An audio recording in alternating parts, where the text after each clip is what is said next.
It's an intro video to phase 1 of the rehab program, just so I'll let you know what the purpose of this phase is. A few purposes. One of the purposes is to make sure you start having this neuromuscular connection and coordination, meaning that connection with your brain and your shoulder control. So improving your awareness of that shoulder position so you can improve it and keep it in that strong shoulder position the large majority of your day. That's really important. Part of the program in this phase.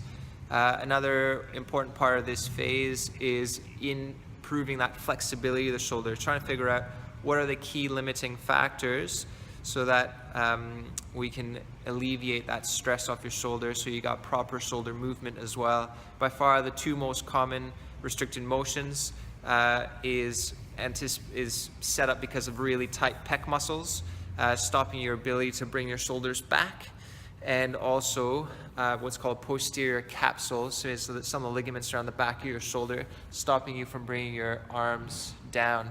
Now I'm just going to bring this camera down a little bit. Now one of the reasons why having those arms down is important, let's say for something like CrossFit, where you're doing snatch and you're bringing the bar up, like if you don't have good ability to turn those elbows in, what will happen is your whole shoulder blade has to move in to do it, which puts extra strain on your shoulders, which over time will give you a bit of havoc. That's something that I have a problem with, and I'm doing this rehab program to improve as well, especially with my right shoulder, because a while back I broke my wrist. I had to just start changing the way I work as a chiropractor, adjusting people, bringing my shoulder forward to make it easier on my wrist.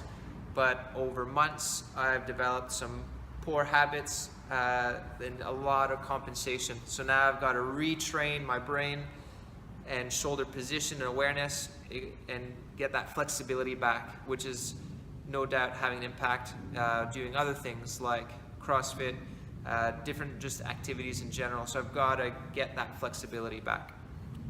One other big reason why getting that shoulder flexibility is quite important is also because we want to make sure that your body's not having to compensate elsewhere for that lack of mobility.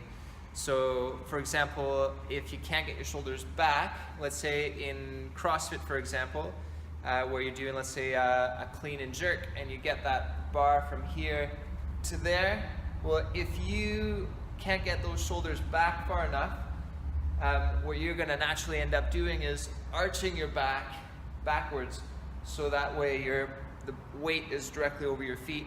That puts a heck of a lot of stress on the lower back and can stir things up. So that's definitely a possibility.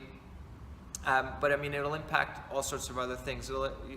Losing that range of motion in various sports will impact your ability to gain full power as you, let's say, do a tennis serve, as you are trying to swim, because you've lost some of the lever arm or the source of power because of your lack of range of motion as you're coming through. Same thing, throwing that cricket.